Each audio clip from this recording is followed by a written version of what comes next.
Hello everyone, welcome to arms digital channel. आज हम लोग वेव ऑप्टिक्स का वन शॉट रिवीजन लेके आए हैं इस चैनल के ऊपर। तो हम लोग आज जितने भी की पॉइंट्स हैं, रिवीजन के जो पॉइंट्स हैं, फॉर्मूलाज हैं, वो सब हम लोग इस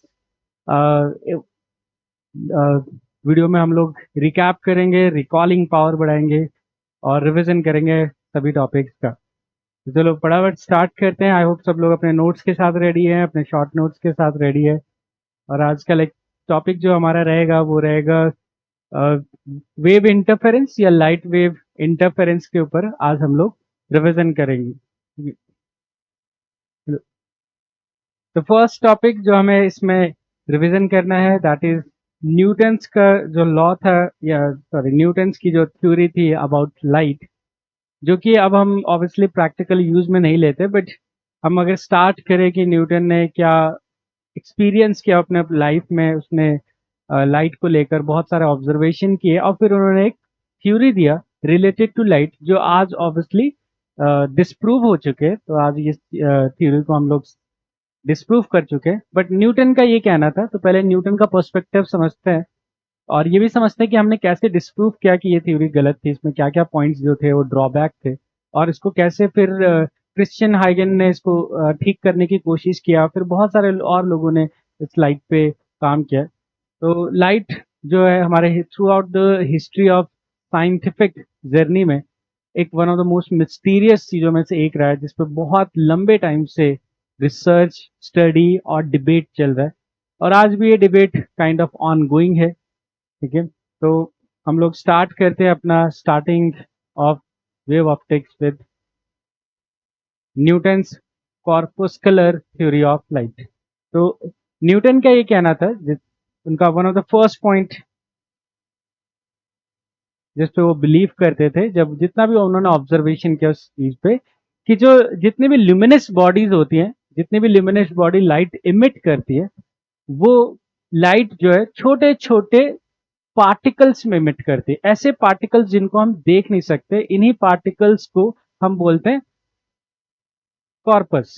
कॉर्पस मतलब छोटे छोटे पार्टिकल्स की बात करें तो न्यूटन का ये कहना था कि हमारे पास जैसे मान लो एक बल्ब है, ल्यूमिनस बॉडी, या मून है, सॉरी मून नहीं, सन है। तो ये जो सन होता है वो एवरी डायरेक्शन में क्या करता है, लाइट एमिट करता है। ये हमें पता है, ठीक है, हमें पता है कि आज तो हमें पता है कि वो लाइट वेव है, बट उस टाइम पर न्यूटन का ये गेस था कि ये जो सन जो होता है, जो लाइट एमिट करता है, वो छोटे छोटे पार्टिकल्स में एमिट करता है। ऐसे इमेजिन कर सकते हैं, छोटे छोटे स्मॉल पार्टिकल्स में एमिट करता है। नॉट ऑब्वियसली उस टाइम पर वेव थ्योरी नहीं कॉमन था लाइट को लेकर। तो ये छोटे छोटे पार्टिकल्स में कोई भी ल्यूमिनस बॉडी ऐसे छोटे छोटे पार्टिकल्स इमिट करती है। और जब वो छोटे छोटे पार्टिकल्स जो होते हैं, जब हमारे आईज में फॉल होते हैं, और हमारे, या मोर एक्यूरेटली हमारे जब रेटिना पे फॉल होते हैं, तब हमें वो चीज विजन लाइक दिखने शुरू हो जाती है या विजिबिलिटी मिलती है। ठीक है, ऐसा न्यूटन का कहना था। तो न्यूटन ने बोला, जिसको हम कॉर्पस्कुलर थ्योरी ऑफ लाइट भी बोलते हैं, उन्होंने बोला कि जो लाइट है वो छोटे छोटे पार्टिकल से मिलकर बना है, जिसको कॉर्पस बोलते थे उस टाइम पर। तो कॉर्पस मतलब छोटे छोटे पार्टिकल्स। तो light made up of extremely minute very light elastic particles, जो लिमिनस बॉडी कंटिन्यूसली क्या करता है, इमिट करता है। ठीक है, ऐसा उन्होंने बोला था इन ऑल डायरेक्शन, और इन्हीं पार्टिकल्स को नाम दिया था कॉर्पस्कुलर। ठीक है, अब उन्होंने और क्या क्या इसमें बोला था कि ये जो छोटे छोटे पार्टिकल्स हैं, ये स्पीड ऑफ लाइट से ही ट्रैवल करते हैं। ठीक है, सारे की स्पीड जो होती है वो सेम होती है, सबकी स्पीड सेम होती है, सब ट्रैवल करते हैं।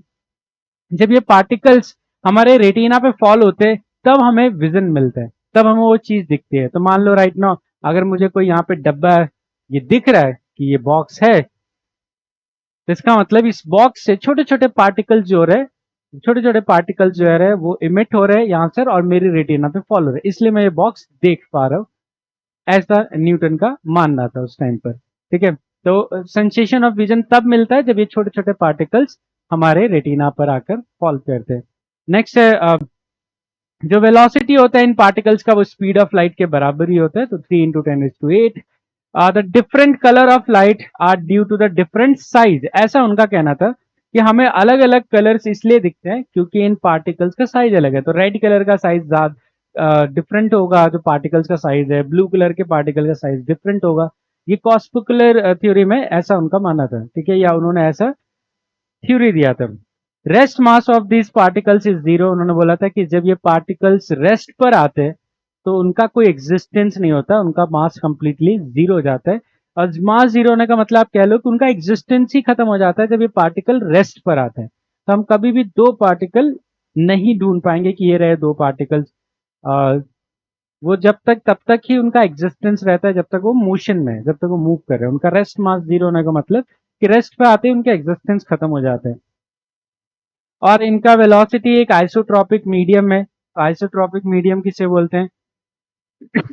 एक ऐसा मीडियम जिसका प्रॉपर्टीज जो है वो एवरी डायरेक्शन में क्या हो, सेम हो। तो अगर कोई भी आपके पास मीडियम है और उसकी प्रॉपर्टी, चाहे आप राइट साइड जाओ, लेफ्ट साइड जाओ, अपवर्ड जाओ, डाउनवर्ड जाओ, किसी भी डायरेक्शन में जाने पर उसकी प्रॉपर्टी हर जगह सेम रहती, लाइक डेंसिटी, थर्मल कंडक्टिविटी या ऑप्टिकल डेंसिटी। अगर हम लाइट की बात करें तो हम ऑप्टिकल डेंसिटी की बात करेंगे। तो अगर किसी मीडियम में ऑप्टिकल डेंसिटी चेंज नहीं होती, किसी भी डायरेक्शन में जाने पर सेम रहती है हर डायरेक्शन में, तो ऐसे मीडियम को हम बोलते हैं आइसोट्रोपिक मीडियम।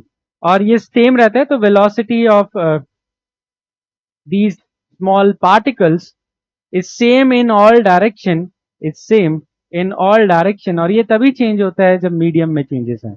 जैसे एयर से वाटर जा रहा है तब चेंज होगा, एयर से ग्लास जा रहा है तब चेंज होगा, ग्लास से वाटर जा रहा है तब चेंज होगा। तो मीडियम में चेंज होने से चेंज होगा। These small particles travel in a straight line. ये भी उन्होंने मेंशन किया अपनी थ्योरी में कि सीधा स्ट्रेट लाइन में ट्रैवल करते हैं।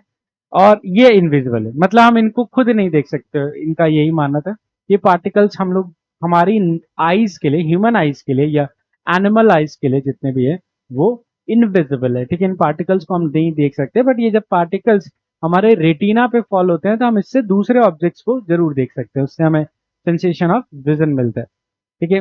अब ये जो थ्योरी था, ऑब्वियसली न्यूटन ऐसे ही तो थ्योरी नहीं दे देंगे, वो इस पे और भी कई सारी चीजें करके देखेंगे क्या ये थ्योरी अप्लाई होता है। तो उन्होंने ये नोट किया कि ये थ्योरी हम लोग यूज कर सकते हैं टू एक्सप्लेन रिफ्लेक्शन और रिफ्रैक्शन दोनों। इससे वो एक्सप्लेन कर पा रहे थे कि रिफ्लेक्शन ऑफ लाइट कैसे होता है, रिफ्रैक्शन ऑफ लाइट कैसे होता है, using the corpuscular theory of light. ये भी एक्सप्लेन कर पा रहे थे कि लाइट जो होता है वो स्ट्रेट लाइन में ट्रैवल करता है, क्योंकि अगर छोटे छोटे पार्टिकल्स मान लिए तो वो यूनिफॉर्म मोशन करेंगे और स्ट्रेट लाइन में चलेंगे।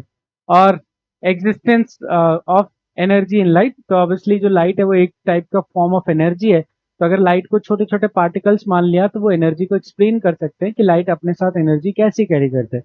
जैसे पार्टिकल जो होते हैं वो अपने साथ काइनेटिक एनर्जी कैरी करते हैं, तो लाइट भी एनर्जी कैरी करता होगा। तो ये उनका मानना था। तो ये उनके लिए एक काइंड ऑफ प्रूफ की तरह था कि उनकी थ्योरी जो है वो इन चीजों को एक्सप्लेन कर पा रही है, तो मे भी उनकी थ्योरी राइट है। बट जैसे हमने साइंस का एक बहुत ही अच्छा रूल है जो हमें साइंस और सूडो साइंस से डिफरेंशिएट कराता है, कि साइंस में हम कभी भी चीजें प्रूव करने की कोशिश नहीं करते, हम साइंस में चीजों को डिस्प्रूव करने की कोशिश करते हैं। तो हमारे पास मान लो एक थ्योरी है जिसको हेल्प से मैं 100 फिनोमेना एक्सप्लेन कर पा रहा हूँ, या मान लो 10 फिनोमेना एक्सप्लेन कर रहा हूँ, बट उसके साइड में दो फिनोमेना ऐसे हैं जो उसको कंप्लीटली डिस्प्रूव करते हैं। तो ऐसा नहीं बोला जाएगा कि जो प्रूफ का वेटेज है वो डिस्प्रूव से ज्यादा है क्योंकि उसमें 10 है तो इसलिए वो सही है। नहीं, हम डिस्प्रूव वाले को ही हमेशा ज्यादा वेटेज देते हैं। और वो थ्योरीज को, या तो अगर वो नहीं दो फिनोमेना एक्सप्लेन कर पा रहा है आपकी थ्योरी, तो इसका मतलब थ्योरी में या तो कुछ मिसिंग है, या तो कुछ मॉडिफाई करने की जरूरत है, या एंटायरली थ्योरी गलत है। जस्ट बिकॉज न्यूटन की थ्योरी इन तीनों फिनोमेना को एक्सप्लेन कर पा रही थी, इसका मतलब ये नहीं कि न्यूटन की थ्योरी सही थी। क्योंकि हमने ऑब्जर्व किया विद टाइम कि ऐसे कई सारे फिनोमेना है जो कॉस्मिकुलर थ्योरी ऑफ लाइट या न्यूटन की जो थ्योरी एक्सप्लेन नहीं कर सकते। तो ड्रॉबैक क्या थे, बड़े मेजर ड्रॉबैक क्या थे?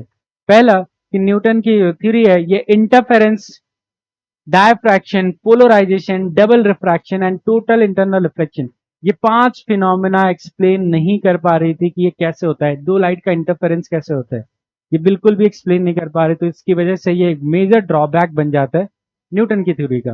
दूसरा, कि अकॉर्डिंग टू न्यूटन्स कैलकुलेशन, अगर ये थ्योरी सही होती तो डेंसर मीडियम में जो लाइट की स्पीड है वो ज्यादा होनी चाहिए। तो न्यूटन ने एक्चुअली अपनी थ्योरी में ये चीज बोला था कि light, speed of light in denser medium greater होता है speed of light in rare medium. और क्योंकि हमारे पास उस टाइम पे कोई इक्विपमेंट नहीं था, एक्सपेरिमेंट नहीं था, तो चेक, तो हमें नहीं पता था कि ये चीज सही है कि नहीं। आज तो हमें पता है ऑब्वियसली कि डेंसर मीडियम में जो लाइट की स्पीड क्या होती है, हमने एक्सपेरिमेंटली इसको चेक कर रखा है कि स्लो होती है और रेयर मीडियम में फास्ट होती है। बट न्यूटन का कहना था, न्यूटन की थ्योरी के अकॉर्डिंग उल्टा था। तो ये भी एक दूसरा मेजर ड्रॉबैक बन जाता है न्यूटन की थ्योरी का, कि क्योंकि हमें पता है लाइट जो होती है इसकी स्पीड ग्रेटर होती है रेयर मीडियम में in comparison to denser medium. तो ये दूसरा ड्रॉबैक हो जाता है उनकी थ्योरी का। तीसरा, फोटो इलेक्ट्रिक इफेक्ट और कॉम्पटन इफेक्ट जो आप मॉडर्न फिजिक्स में पढ़ते हो, ये दो ऐसे इफेक्ट है जो आपका न्यूटन की जो थ्योरी है वो एक्सप्लेन नहीं कर पा रही थी, जिसकी वजह से ऑब्वियसली हमें नए थ्योरीज के बारे में सोचना पड़ा लाइट के ऊपर, या नए मॉडिफिकेशन करने पड़े इसी एग्जिस्टिंग थ्योरी में।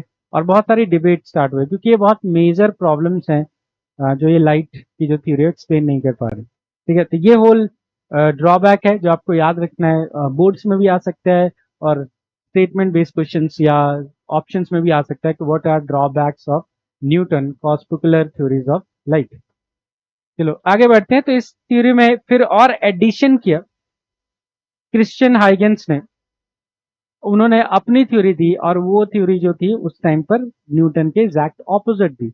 उन्होंने बोला कि लाइट एक्चुअली पार्टिकल से मिलके नहीं बना है, लाइट एक वेव है साउंड की तरह। ठीक है, साउंड की तरह। बट उस टाइम पे काफी लोगों ने क्रिश्चियन हाइगन की थ्योरी पे ट्रस्ट नहीं किया, क्योंकि दो रीजन थे। एक रीजन की न्यूटन का ऑलरेडी काफी रिस्पेक्टेड पोजीशन था, तो न्यूटन की थ्योरी को थोड़ा वेटेज मिलता था। दूसरा, कि उस टाइम पर ये माना जाता था कि जितने भी वेव डिस्कवर हुए थे, जैसे कि साउंड वेव, वाटर वेव, या जितने भी वेव या स्ट्रिंग वेव, जितने भी हमने उस टाइम पे वेव एक्सपीरियंस किया था, वो सब मैकेनिकल वेव थे। सबको प्रोपोगेशन करने के लिए मीडियम रिक्वायर्ड होता था। बट लाइट तो अर्थ और किसमें ट्रैवल करती है, सन और अर्थ के बीच भी ट्रैवल करती है, जिसमें हमें पता है आज की वैक्यूम है कंप्लीट, उसमें कोई पार्टिकल्स नहीं है।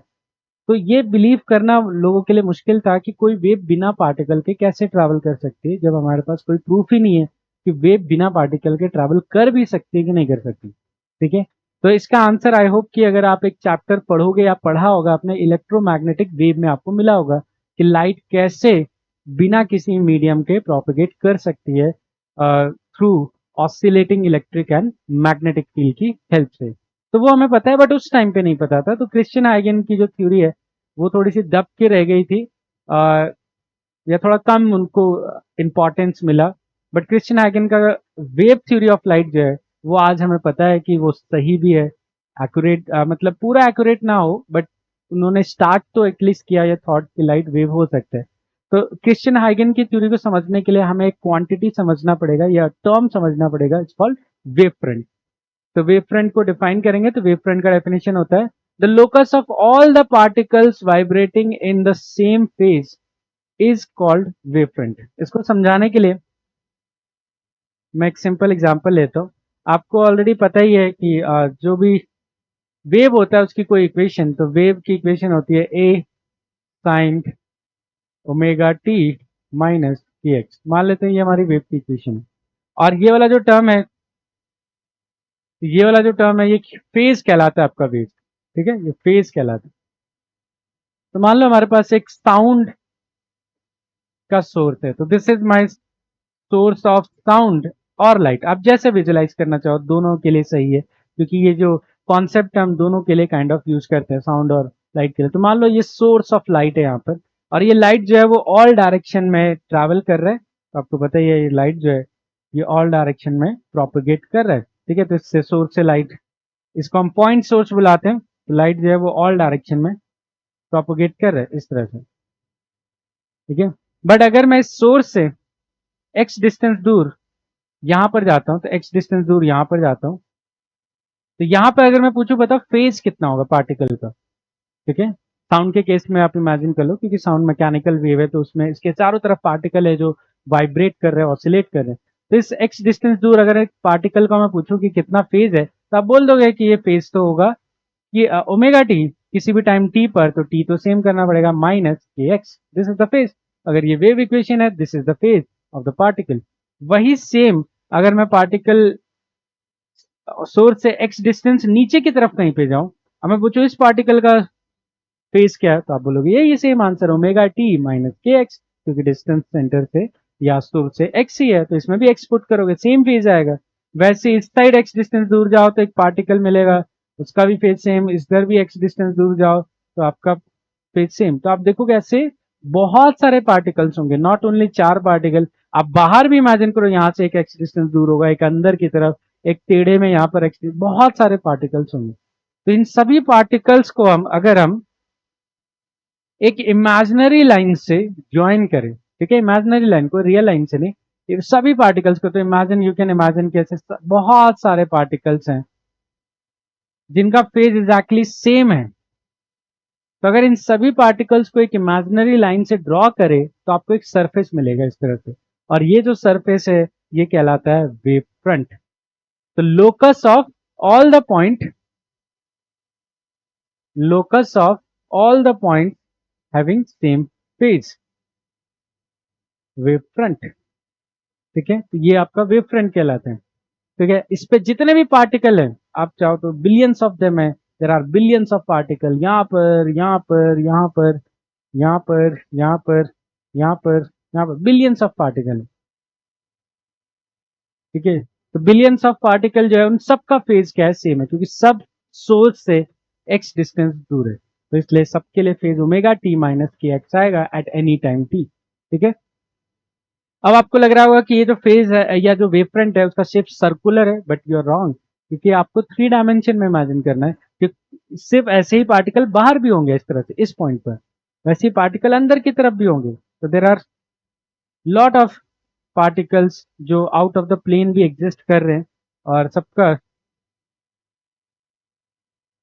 फेज क्या होगा, सेम होगा। तो ये आपका सिर्फ और सिर्फ सर्कुलर फेज वेव फ्रंट नहीं है, ये स्फेरिकल है, तो एक पूरा स्फीयर बनेगा। यू कैन इमेजिन कि सोर्स के आसपास आपको एक स्फीयर इमेजिन करना है जिसके ऊपर जितने भी पार्टिकल है वो सब सेम फेज में है। तो locus of all the point having the same phase is called wave front. और for a point source like this, है ना, पॉइंट सोर्स, इसको हम बोलते हैं पॉइंट सोर्स। पॉइंट सोर्स एक ऐसा सोर्स ऑफ लाइट होता है या साउंड होता है जिसमें चारों डायरेक्शन में इक्वली अमाउंट में लाइट प्रोपोगेट करता है, तो पॉइंट्स होता है। फॉर अ पॉइंट सोर्स ये जो वेव फ्रंट होगा वो कैसा होगा आपका, स्फेरिकल होगा। इसी तरह और एग्जांपल देख सकते हैं, तो इसमें यही डिफाइन किया है। और भी डिफरेंट केसेस के लिए तो अलग अलग सोर्सेस के लिए अलग अलग हो सकता है। जैसे फॉर एग्जांपल स्फेरिकल किस केस में होता है, पॉइंट सोर्स के लिए, तो पॉइंट सोर्स के लिए स्फेरिकल वेव फ्रंट होता है, ठीक है। और इस स्फेरिकल वेव फ्रंट के अकॉर्डिंग आप ये भी लिख सकते हो, अगर आपको इंटेंसिटी जैसे इसमें पूछा जाए, तो अगर ये r डिस्टेंस पर है, तो अगर ये r डिस्टेंस पर है, तो अगर मैं पूछूं यहाँ पर लाइट की इंटेंसिटी कितना होगा, तो आपको बताइए लाइट की इंटेंसिटी होता है या वेव की इंटेंसिटी होती है पावर बाय एरिया। तो इस केस में जो एरिया आएगा वो 4/5r² आएगा, जिसमें पूरी एनर्जी डिस्ट्रीब्यूटेड है, जो स्फीयर का एरिया है। तो यहाँ पे आप देख सकते हो इंटेंसिटी जो है वो इनवर्सली प्रोपोर्शनल टू क्या, r², ठीक है। तो डिस्टेंस अगर डबल होता है तो इंटेंसिटी ऑफ लाइट या साउंड जो भी वेव है ये उसको 1/4 हो जाएगा। ऑल्सो हमें पता है, ऑल्सो वी ऑल्सो नो कि intensity is also proportional to amplitude का स्क्वायर, ठीक है। For a particular frequency amplitude के स्क्वायर के बराबर होता है, तो इसका मतलब a² इज प्रोपोर्शनल टू क्या हो जाएगा, 1/r², विच मीन कि एम्पलीट्यूड ऑफ वेव जो है, लाइट वेव, वो इनवर्सली प्रोपोर्शनल आएगा 1/r के। यही चीज यहाँ पर मेंशन कर रखी है जो तुम याद रख सकते हो।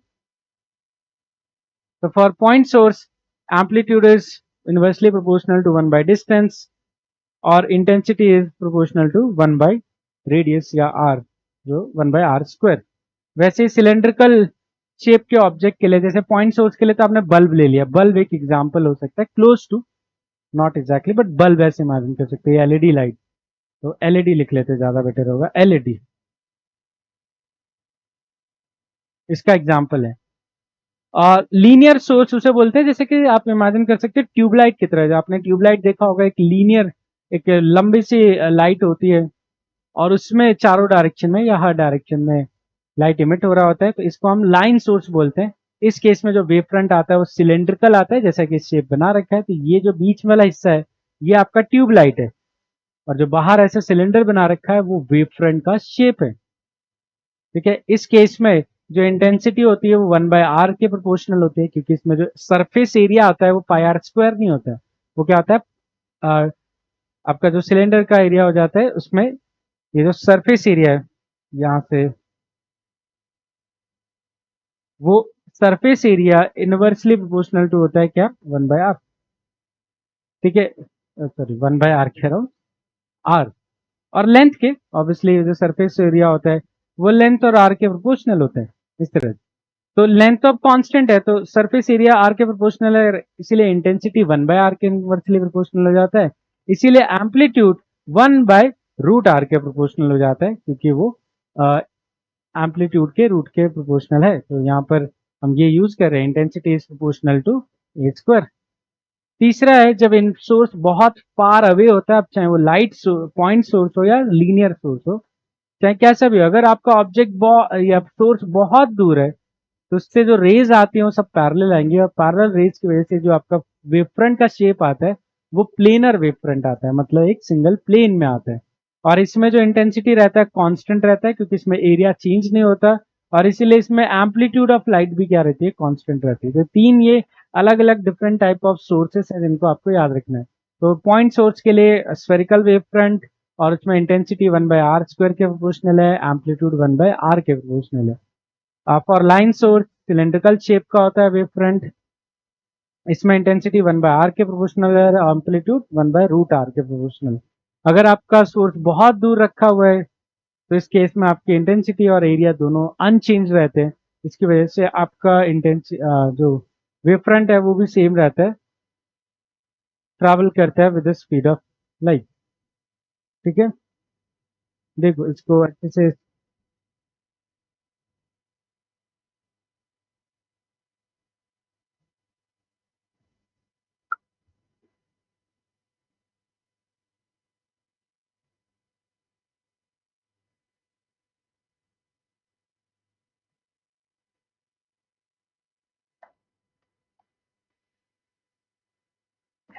तो आप, आई होप सबको ये सारे पॉइंट्स अच्छे से क्लियर है और रिविजन अच्छे से हो गए सारे पॉइंट्स की। तो वेव फ्रंट का जो शेप है वो लाइट सोर्स पे डिपेंड करता है। तो तीन केसेस हैं, आप तीनों केसेस को अच्छे से याद रख सकते हैं। कैरेक्टरिस्टिक्स ऑफ वेव फ्रंट, तो वेव फ्रंट से रिलेटेड क्या प्रॉपर्टीज आपको याद रखना है। तो the phase difference between various particle on wave front is zero, obvious सी बात है, क्योंकि वेव फ्रंट की तो डेफिनेशन ही वही है कि locus of all the points on in the same phase, तो उसकी सेम डेफिनेशन है। इसकी वजह से फेज डिफरेंस किसी भी दो पार्टिकल में निकालोगे तो आपको जीरो आएगा। These wavefronts travel with the speed of light in all direction in isotropic medium। सभी वेवफ्रंट जो होते हैं वो ट्रैवल करते हैं। अब ट्रैवल कैसे विजुअलाइज करोगे, आप इमेजिन कर सकते हो कि जब लाइट आगे की तरफ प्रोपिगेट हो रहा है तो जो वेवफ्रंट था स्फेरिकल वो भी आगे की तरफ प्रोपिगेट हो रहा है। आप इसको इस तरह से विजुअलाइज कर सकते हो सिमुलेशन में, इस तरह से कुछ सिमुल विजुअलाइज कर सकते हो। तो राइट नाउ हमने एक पॉइंट सोर्स लिया, यहाँ पर ये पॉइंट सोर्स है, ठीक है, और ये पॉइंट सोर्स, और ये जो आप सर्कल्स देख रहे हो ना, अगर मैं इसको स्टॉप करता हूँ, ये इस तरह से मान लो ये जो सर्कल्स है ना, आप दिख रहा है, ये सारे वेव फ्रंट्स कहलाते हैं। तो दीज आर वेव फ्रंट्स, ये वेव फ्रंट्स का विजुअलाइजेशन है। These are all wave fronts.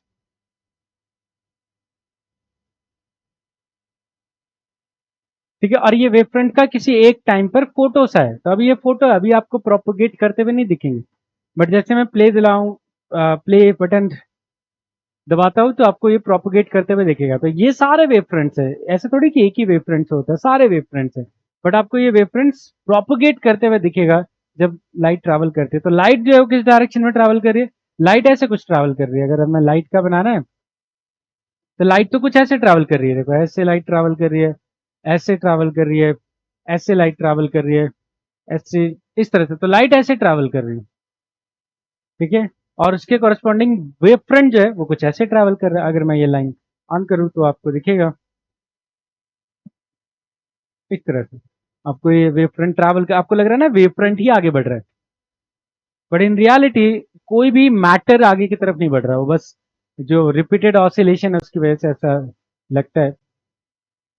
तो लाइट जो होता है, क्रिश्चियन हाइगन का ये कहना था कि जो लाइट होता है वो वेव फ्रंट के फॉर्म में ऐसे आगे की तरफ क्या होता है, प्रोपोगेट करते हैं। ठीक है, आई होप अच्छा आइडिया लग गया होगा आपको वेव फ्रंट का। तो ये एक स्फेरिकल वेव फ्रंट का एग्जाम्पल है जो 2 डायमेंशन में सर्कुलर दिखता है, बट ये स्फेरिकल का एग्जाम्पल है और ये पॉइंट सोर्स है।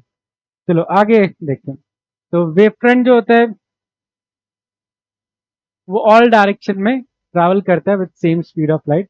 अ point source always rise to spherical wave front, obviously line source के लिए सिलेंड्रिकल, और सोर्स अगर बहुत दूर हो, इनफाइनाइट पे हो, तो कैसा होता है, प्लेनर वेव फ्रंट। ठीक है, इन एनिसोट्रॉपिक, और जैसे बताया था आइसोट्रॉपिक मतलब सबकी प्रॉपर्टी या जिस मटेरियल की प्रॉपर्टी ऑल डायरेक्शन में क्या होती है, सेम होती है।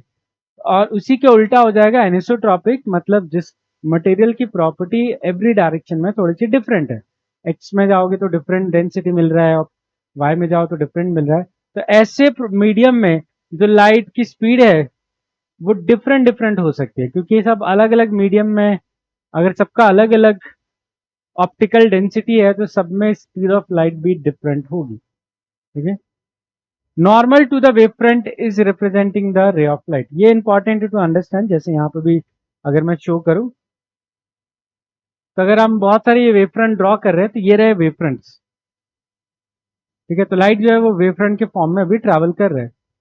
बट अगर आपसे कोई पूछे कि लाइट का डायरेक्शन किधर है, लाइट एक्चुअली ट्रैवल किधर कर रहा है, तो द थिंग इज कि जो लाइट का प्रोपगेशन का डायरेक्शन है और जो वेव फ्रंट का डायरेक्शन है या वेव फ्रंट का जो सरफेस है, दोनों आपस में म्यूचुअली परपेंडिकुलर होते हैं ऑलवेज, जिसकी वजह से लाइट फिगर आउट करना बहुत मुश्किल है।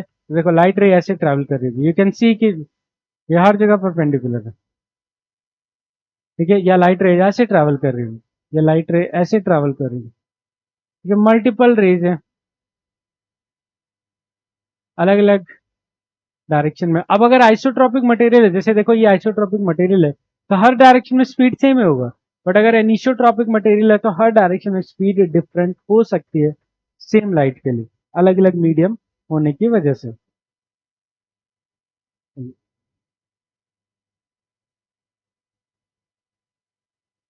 It always travel in forward direction. तो ये भी ध्यान रखना है, कंस्ट्रक्शन के टाइम पे काम आता है कि वेव फ्रंट जो होता है वो ऑलवेज फॉरवर्ड डायरेक्शन की तरफ काम करता है, मतलब वो आगे इंक्रीज होता जाता है, कभी पीछे टर्न बैक नहीं लेता इस तरफ वेव फ्रंट जो है।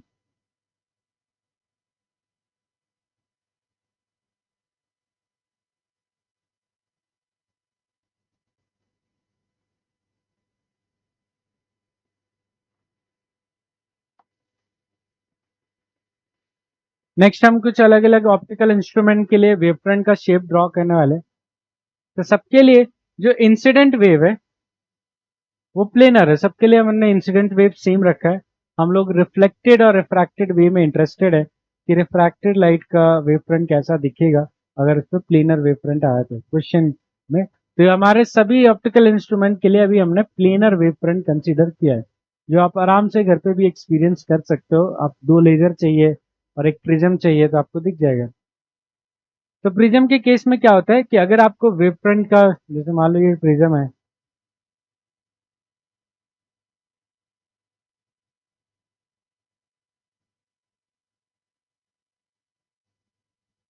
तो इसमें आपको निकालना है कि अगर इस पे प्लेनर वेव फ्रंट आया, इस तरह का कुछ प्लेनर वेव फ्रंट आया, तो आफ्टर रिफ्रैक्शन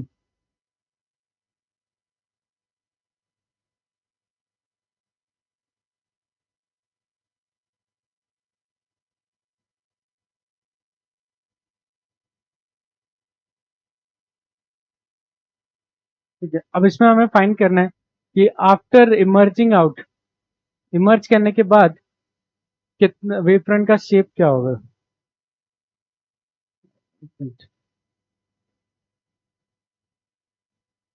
ये हम लोग ले लेते हैं,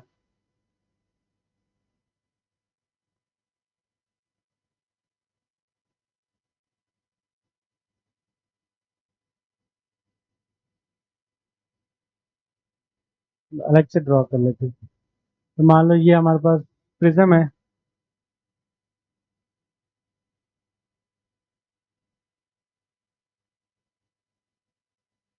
wait a minute, okay sorry, ये हमारे पास प्रिज्म है। ठीक है, अब यहाँ से एक प्लेनर वेव फ्रंट सेंड करते हैं। ये रहा हमारे पास प्लेनर वेव फ्रंट इस तरह से। तो ये प्लेनर वेव फ्रंट आ रहा है, और प्लेनर वेव फ्रंट का मतलब है कि जो रे ऑफ लाइट है वो ऐसे पैरेलल होंगी, तभी तो प्लेनर वेव फ्रंट बनेगा ना। तो प्लेनर वेव फ्रंट में आपकी जो रेज होती हैं वो इस वेव फ्रंट से परपेंडिकुलर होंगी। सारी रेज जो होती हैं वेव फ्रंट से परपेंडिकुलर होती है, तो इस केस में आपका जो वेव फ्रंट है वो ऐसा प्लेनर बनेगा, इसका मतलब रेज जो है वो परपेंडिकुलर है। तो इसको सीधा ड्रॉ कर देते हैं। चलो अब इसमें क्या करना है, हमें पता है कि ये जो रेज ऑफ लाइट है, जितने भी पैरेलल रेज आती है, आपको पता है ये तो ट्रैवल करती है और इस तरह से डिफ्लेक्ट हो जाती है। सारी सेम तरीके से आएंगे अंदर, डिफ्लेक्ट हो जाएंगे। थिन प्रिज्म के लिए, है ना, थिन प्रिज्म के लिए सारी रेज जो होती है इस तरह से डिफ्लेक्ट हो जाती है। अब रेज को डिफ्लेक्ट होने के बाद अब तुम्हें निकालना है कि वेव फ्रंट क्या आएगा। तो आपको ये ध्यान में रखना है कि जो भी वेव फ्रंट होगा इन इमर्जेंट रेज का, वो इन सबके परपेंडिकुलर होना चाहिए। तो इनके सबके परपेंडिकुलर सिर्फ एक ही सरफेस एग्जिस्ट कर सकती है, वो इस तरह से। तो ये आपका नया वेव फ्रंट हो गया, ये तो पुराना वेव फ्रंट। तो जो वेव फ्रंट इंसिडेंट हुआ है वो जस्ट टिल्टेड हो गया, यहाँ पर हो गया न्यू वेव फ्रंट या इमर्जेंट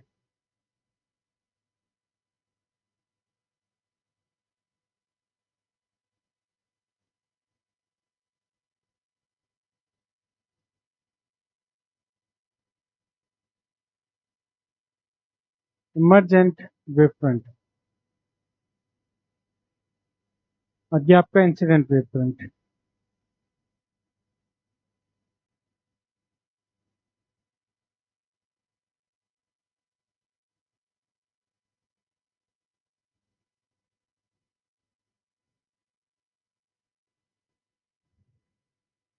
ठीक है।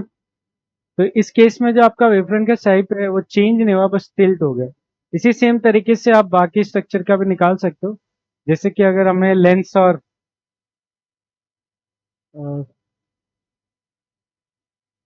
ओके, लेंस का निकालना पड़ा, तो जैसे यहाँ पर लेंस का हमें शो कर रखा है।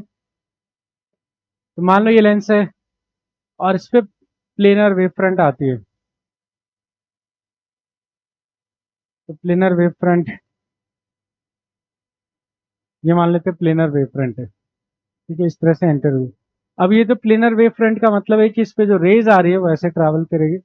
रेज आ रही है जो ऐसे ट्रैवल करेंगी, और ट्रैवल करने के बाद आपको पता है आफ्टर रिफ्रैक्शन ये सभी रेज कन्वर्ज हो जाएंगी, क्योंकि ये कन्वर्जिंग लेंस है। तो सभी रेज जो है वो कन्वर्ज होने वाले हैं अप टू सम डिस्टेंस। सारी रेज कन्वर्ज हो जाएंगी। तो यहाँ पर आपको अ, इतना ड्रॉ कर लेते हैं, क्योंकि कहाँ मीट करेंगे वो पता नहीं। तो इस तरह से रेज जो है वो आपके कन्वर्ज हो जाएंगे। अब इस केस में आपको वेवफ्रंट निकालना है। आपको क्या करना है, इन सभी रेज के परपेंडिकुलर एक सरफेस ड्रॉ करना है, क्योंकि हमें पता है कि वेवफ्रंट और लाइट रेज आपस में परपेंडिकुलर होते हैं। तो अगर आप गेस करना चाहो किस तरह से लाइट अगर कन्वर्ज हो रही है, तो इसके परपेंडिकुलर जो सरफेस है वो ऐसा आएगा। अगर आप लोग गेस कर पाओ इस तरह से, तो ये आपका एक ही सरफेस है।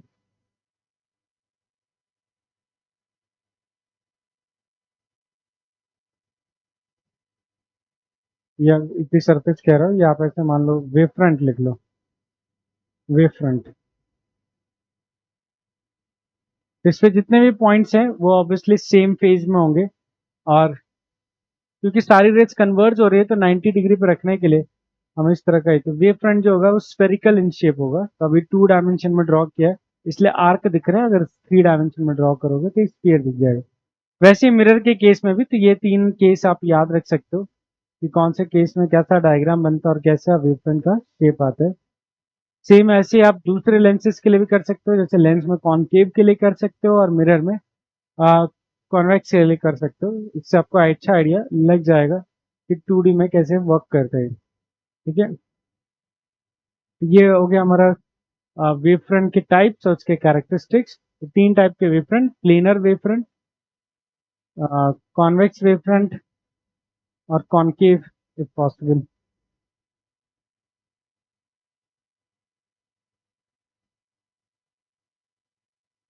यहाँ पे थिन प्रिज्म आएगा।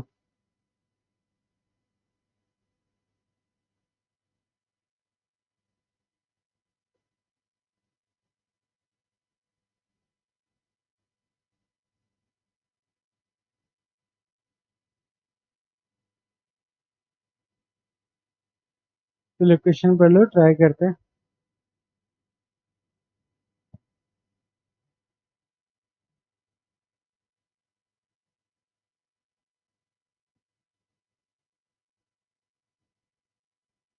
इस क्वेश्चन में आपको बोला है क्या source of light,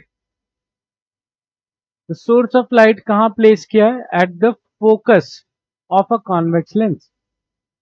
convex lens के फोकस पे एक सोर्स ऑफ लाइट रखा गया है। आपको पूछा है कि रिफ्लेक्शन ऑफ लाइट के बाद वेव फ्रंट क्या होगा रिफ्लेक्टेड लाइट का। ठीक है, तो उसके लिए हम कॉन्वेक्स लेंस ड्रॉ कर लेते हैं।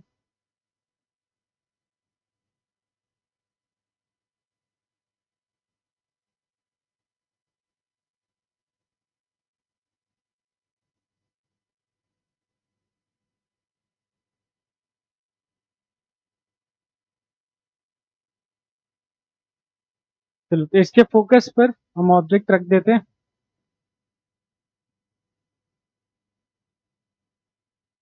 और इसका हमें निकालना है। तो हमें पता है कि जब भी ऑब्जेक्ट फोकस पे होता है तो उससे आने वाली जो रेज हैं वो फॉल होंगी, इस तरह से आने वाली सभी रेज ऐसे फॉल होंगी। और रेज के बाद हमें पता है कि आफ्टर रिफ्लेक्शन, अगर फोकस पे रखा हुआ है तो आफ्टर रिफ्रैक्शन आपका जो इमेज है वो कहाँ बनेगा? इन्फिनिटी पे। तो इमेज इन्फिनिटी पे बनने का मतलब है लाइट पैरेलल।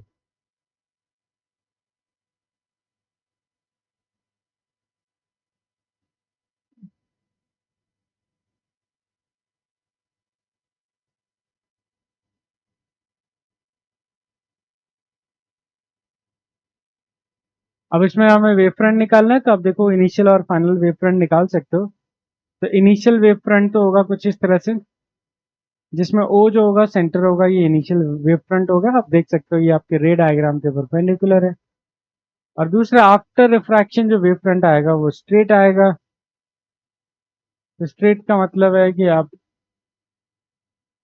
अ, जो रेज हैं वो आपस में क्या है? पैरेलल है।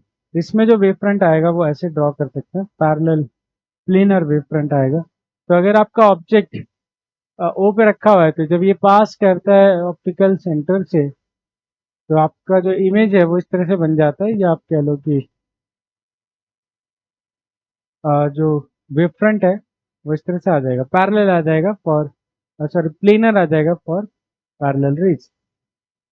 ठीक है, ये इसका आंसर हो जाएगा। तो प्लेनर आफ्टर रिफ्रैक्शन इतना आ जाएगा। बिफोर बिफोर जो है वो उसका स्फेरिकल होगा। तो अभी हमें किसके बारे में पूछा है? आफ्टर के before the shape of the wave front of the light is. उन्होंने आप बाद में ही पूछा है, तो शेप ऑफ द लाइट तो जो आएगा वो तो सर्कल, क्या बोलते हैं, वेव फ्रंट का शेप वो कैसा आएगा? प्लेनर। प्लेनर।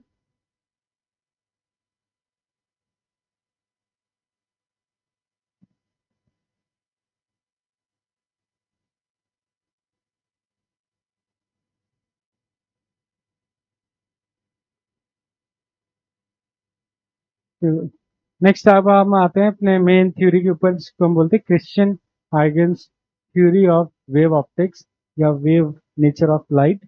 तो Christian Huygens one of the first कह लो रिसर्चर थे जिन्होंने अपने ऑब्जर्वेशन और एक्सपेरिमेंट से ये कंक्लूड किया कि जो वेव होता है वो, सॉरी, जो लाइट होता है वो एक वेव है। ठीक है, अनलाइक न्यूटन्स कॉर्पस्कुलर थ्योरी, उन्होंने बोला कि जो लाइट होता है वो एक वेव फॉर्म में ट्रैवल करता है, ना कि पार्टिकल फॉर्म में, जैसा कि न्यूटन ने क्लेम किया था। ठीक है, बट दिक्कत यही था कि जैसे मैंने बताया था कि वेव को एक्सप्लेन करना उनको मुश्किल पड़ रहा था एक मेजर रीजन की वजह से, क्योंकि वेव जो है वो, जितने भी मैकेनिकल वेव्स हैं वो मीडियम ट्रैवल नहीं कर पाते। तो अगर बिना मीडियम के रिक्वायरमेंट को सॉल्व नहीं कर पा रहे, इसका मतलब है कि कुछ तो गड़बड़ है उधर। तो उन्होंने इस चीज को ठीक करने के लिए एक नए टाइप का पार्टिकल का नाम बनाया, लिमिनिस्फेरर, सॉरी लिमिनिफेरस, ठीक है, लिमिनिफेरस ईथर, तो उन्होंने शॉर्ट में इसको ईथर बुलाया। और ईथर एक हाइपोथेटिकल पार्टिकल उन्होंने बनाया, हाइपोथेटिकल पार्टिकल जो स्पेस में प्रेजेंट रहता है। उन्होंने बोला कि जो हमारा स्पेस है, वैक्यूम में, वो कंप्लीटली एम्प्टी नहीं है, वहां पर एक इमेजिनरी पार्टिकल्स रहते हैं जिनका नाम उन्होंने ईथर रखा। ठीक है, तो ईथर जो है वो एक मैग्नेट इमेजिनरी मीडियम है, और उनको माना कि ये परफेक्टली इलास्टिक कोलिजन कर सकता है, और ये क्या है, मासलेस है। The wave theory of light in a medium consistent but change in medium, this theory is valid for all type of wave. So according to Christian Huygens, जो light होता है वो वेव फ्रंट, एक wave होता है और wave front के form में प्रोपोगेट करते हैं, जैसे मैंने आपको यहाँ पे दिखाया था। तो यहाँ पे जैसे प्रोपोगेट कर रहा है लाइक दिस, आपको दिख रहा होगा लाइट आगे की तरफ कैरी फॉरवर्ड होते हुए। तो एक एक वेव फ्रंट जो है वो आगे की तरफ ट्रैवल करता है with the speed of light. जितने भी ये वेव फ्रंट आपको दिख रहे हैं, ये सब स्पीड ऑफ लाइट पे ऐसे ट्रैवल कर रहे होंगे, आप इसमें काउंट कर सकते हो। और ये ऑल डायरेक्शन में होता है, ठीक है? और आपका जो वेव है ट्रैवल करने का,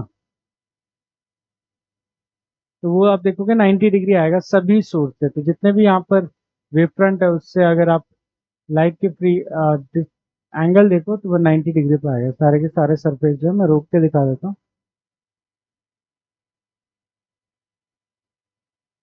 इस तरह से सारे जो सरफेस है वो 90 डिग्री पे है, प्रोपोजिशन से।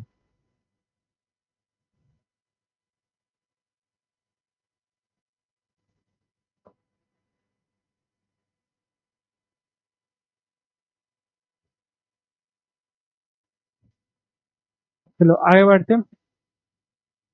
तो क्रिश्चियन हाइगेंस ने वेवफ्रंट की थ्योरी को वेवफ्रंट के कॉन्सेप्ट को इंट्रोड्यूस किया। अब जो भी हमने अभी पढ़ा, फिर उसको यूज किया to explain the wave theory of light. तो उनका ये कहना था, ये थ्योरी के कुछ पॉइंट्स है, जैसे कि पहला पॉइंट तो हमने पढ़ ही लिया कि locus of all the points having same phase wavefront कहलाएगा।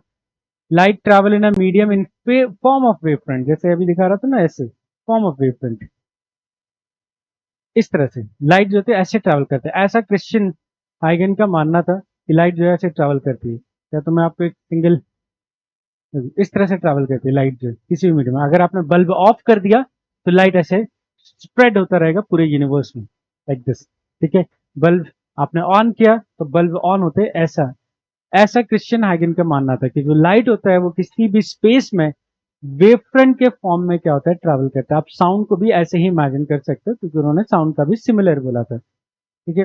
चलो, तो लाइट जो होता है travel in a medium, then particles of medium जो होते हैं वो ऑसिलेट करते हैं। अब उन्होंने एयर में तो ठीक है एयर मॉलिक्यूल्स होते हैं, बट वैक्यूम में उन्होंने बोला था कि ये पार्टिकल्स होता है, जिसको हम कंप्लीटली डिस्प्रूव कर चुके हैं एट दिस पॉइंट तक। वो उस टाइम पे ही डिस्प्रूव हो गया था कि नहीं, स्पेस में कोई भी पार्टिकल्स नहीं होते, बट उन्होंने आ, इस चीज को एक्सप्लेन करने के लिए ये एक पार्टिकल बनाया था, हाइपोथेटिकल पार्टिकल बनाया था, ईथर। तो उन्होंने बोला था कि जब वेव प्रोपगेट करता है तो मीडियम के जो पार्टिकल्स होते हैं वो ऑसिलेट करते हैं, सिंपल हार्मोनिक मोशन करते हैं, ऑसिलेट करते हैं, और डिस्टरबेंस जो होती है वो आगे ट्रैवल करती रहती है। ओके, नेक्स्ट पॉइंट जो आगे इंपॉर्टेंट बनेगा, every point on the wave front, every point on the wave front दूसरा सोर्स बन जाता है नेक्स्ट वेव फ्रंट के लिए। ठीक है, ये सुनने में थोड़ा सा कॉम्प्लिकेटेड लगता है, बट मैं अभी एक्सप्लेन करता हूं कि एवरी पॉइंट जो वेव फ्रंट पे होता है वो नए सोर्स की तरह बिहेव करता है, जिससे अगला वेव फ्रंट आता है, and this is how wave fronts are getting created. तो अगर मैं इसको एक्सप्लेन करूं, मैं ये कहना चाहता हूं कि मान लो यहां पर एक वेव फ्रंट ले लेते हैं, ठीक है। एक काम करते हैं, मैं इसको रिस्टार्ट कर देता हूं। तो यहाँ पर एक वेव फ्रंट लेते हैं, ठीक है। तो let's take a single wave front pulse के फॉर्म में, ठीक है। और इसके बाद एक दूसरा वेव फ्रंट भी मैंने जमा दिया और इसको मैं स्टॉप कर देता हूँ लाइक दिस, ठीक है। तो ये दो वेव फ्रंट, उन्होंने क्या बोला कि ये जितने भी ये वेव फ्रंट दिख रहे हैं, अब इसके ऊपर जितने भी पॉइंट्स हैं, छोटे छोटे पॉइंट्स आप इमेजिन कर सकते हो, छोटे छोटे पॉइंट, ये पॉइंट, ये पॉइंट, ये पॉइंट, ये पॉइंट, ये पॉइंट, ये सारे thousands of points on this wave front, आप इनको सोर्स की तरह ट्रीट कर सकते हो। ये तो सोर्स है ही, देखो ये हमारा सोर्स है ही, ये तो लाइट का सोर्स है, बट ये सबको भी आप सोर्स मान सकते हो। S1, S2, S3, S4 and so on, ये सारे को आप सोर्स मान सकते हो।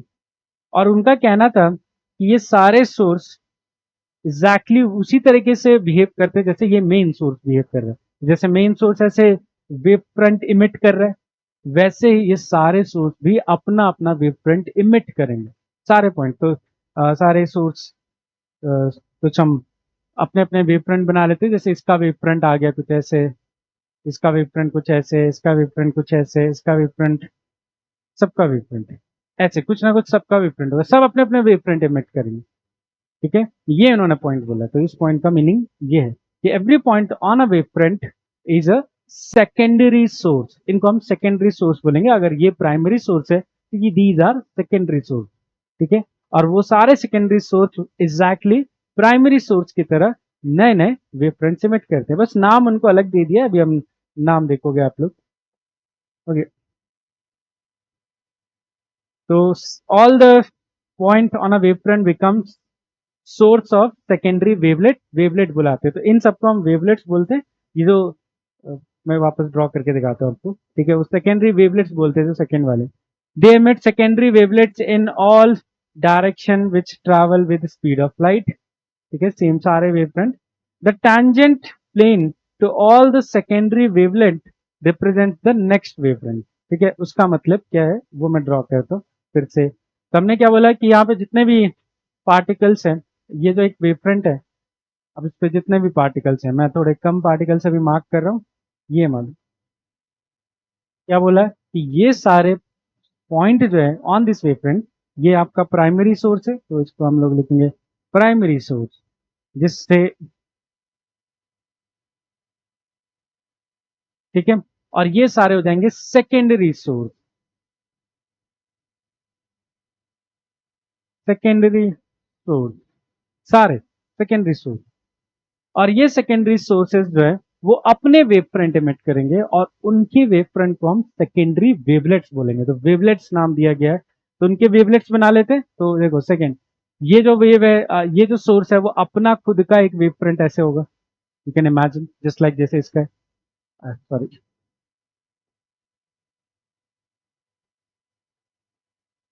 इस तरह से यू कैन इमेजिन, जैसे ये वाला है ना, आधा सर्कल जैसे दिख रहा है, उसका खुद का होगा। वैसे ही ये इसका अपना होगा, ऐसे इस सोर्स का अपना होगा, इस तरह से। और बहुत सारे, मतलब यू कैन इमेजिन बहुत सारे पार्टिकल्स उनके, तो इन सबको हम बोलते हैं secondary wavelets. These are called secondary wavelets.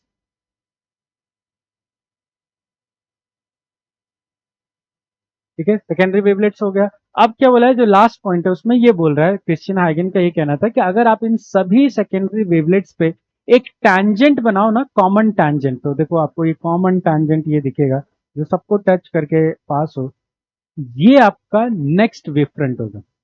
ठीक है, तो ये आपका पहला वेव फ्रंट था जिसमें मैं ड्रॉ कर रहा था, this is my first wave front at time t, at time T.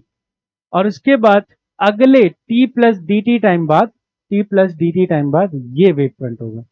उसी के थोड़ी देर बाद ये आएगा, तो कुछ देर बाद ये भी आएगा, वैसे। तो next to next wave front आप ऐसे ही बनाकर सॉल्व फाइंड कर सकते हो कि अगला वेव फ्रंट कब आएगा, किस शेप का होगा, अगर आप इस तरह से इसका कंस्ट्रक्शन करो। इस चीज को हम लोग हाइगेंस कंस्ट्रक्शन बोलते हैं, जिसमें हम वेव फ्रंट फाइंड करते हैं। आपने अपने बोर्ड की बुक्स में कुछ इस तरह का डायग्राम देखा होगा, तो इस तरह से ड्रॉ करके हम लोग फाइंड करते हैं।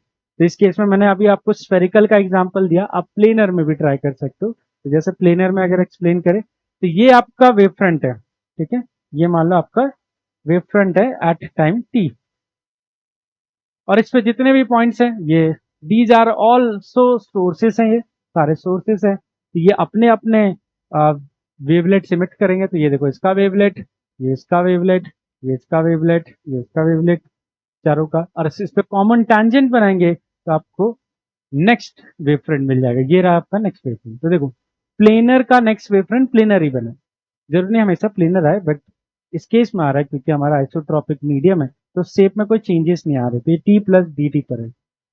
इस तरह से कंटिन्यू करते जा सकते हो, आपको सारे वेव फ्रंट्स मिल जाएंगे टाइम के रिस्पेक्ट में। ठीक है, तो ये इसको हम कंस्ट्रक्शन बोलते हैं, हाइजीन कंस्ट्रक्शन। चलो आगे बढ़ते हैं। तो ओवरऑल हमने ये समझा कि क्रिश्चियन हाइगन का कहना था कि जो लाइट होता है वो वेव फ्रंट के लाइट होता है एक वेव होता है, और वो वेव फ्रंट के फॉर्म में ट्रैवल करता है।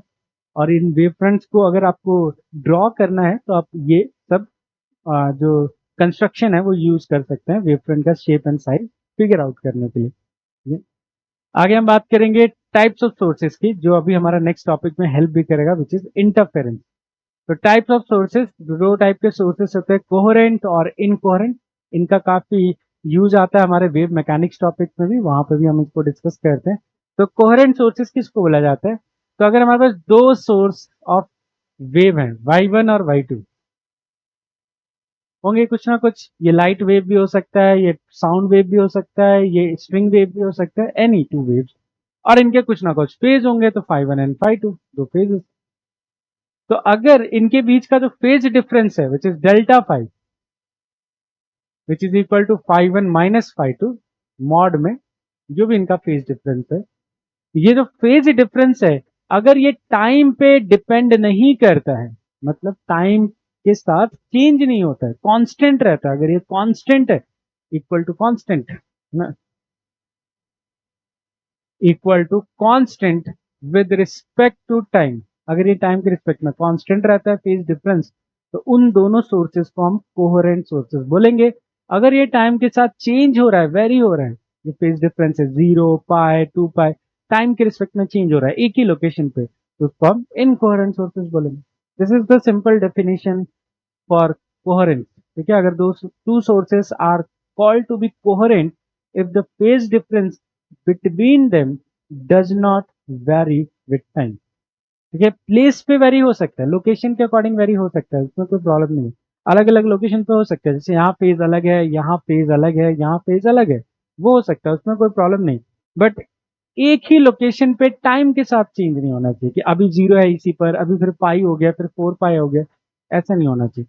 तो इन कोरेंट सोर्सेज में क्या होता है, एक ही लोकेशन पे, जैसे ये राइट नाउ मेरी एक लोकेशन है, यहीं पे थोड़ी देर में पाई होगा, फिर थोड़ी देर बाद 2 π हो जाएगा, फिर अगले थोड़ी देर में 3 π हो जाएगा, टाइम के साथ चेंज होता है। तो आप उसकी डेफिनेशन दे आर। अब कोहेरेंट सोर्सेज ऑब्टेन करना, कि कैसे हम कोहेरेंट सोर्सेज इंश्योर करें, ये हमें सीखना पड़ेगा, क्योंकि यही एक वन ऑफ द मेजर आप कह लो ऑब्स्टिकल था लाइट की स्टडी में, जिसकी वजह से लाइट को वेव प्रूफ करना मुश्किल हो रहा था। ठीक है, क्योंकि क्रिश्चियन हाइगन ने अपनी थ्योरी तो दे दी light is a wave, but इसको प्रूफ नहीं कर पाए थे, वो किसी फिनोमेना के थ्रू एक्सप्लेन कर पाए। तो हमें पता था कि साउंड जो होता है उसका इंटरफेरेंस होता है, और साउंड एक वेव है। ठीक है, अब क्योंकि न्यूटन लाइट के इंटरफेरेंस को प्रूफ नहीं कर पाए थे, उन्होंने शो नहीं कर पाए थे, तो उन्होंने बोला कि लाइट ठीक है, फिर इंटरफेरेंस शो ही नहीं करता लाइट, तो वो पार्टिकल होना चाहिए, इसलिए उन्होंने पार्टिकल थ्योरी दिया।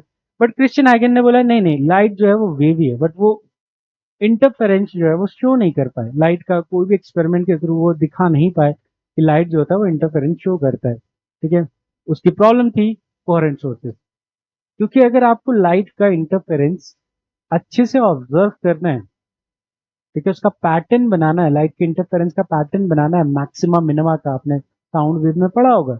जब इंटरफेरेंस होता है तो कुछ पोजीशन पे मैक्सिमा बनता है, कुछ पोजीशन पे मिनिमास बनता है, वो पैटर्न तभी बनेगा जब आपके सोर्सेस कोहेरेंट हो। और उस टाइम तक दिक्कत ये थी कि कोहेरेंट सोर्सेस लाए कहाँ से, क्योंकि प्रॉब्लम जो मैं आगे आपको स्टेटमेंट मेंशन करूंगा, कि देखिए,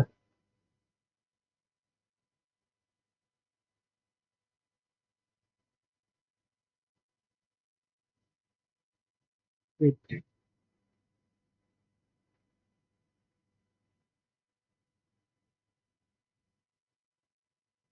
चलो मैं इसको अलग से ही बता देता हूँ, तो ऐसा समझ लो कि साउंड के अगर दो सोर्सेस ले,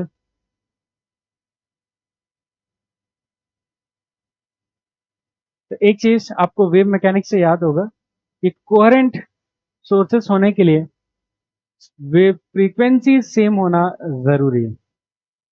बहुत अ, जरूरी है कि दोनों वेव की फ्रीक्वेंसी सेम हो, तभी कोहेरेंट हो पाते हैं, क्योंकि तभी आपका फेज डिफरेंस में टाइम का फैक्टर नहीं आता, वो कैंसिल आउट हो जाएगा।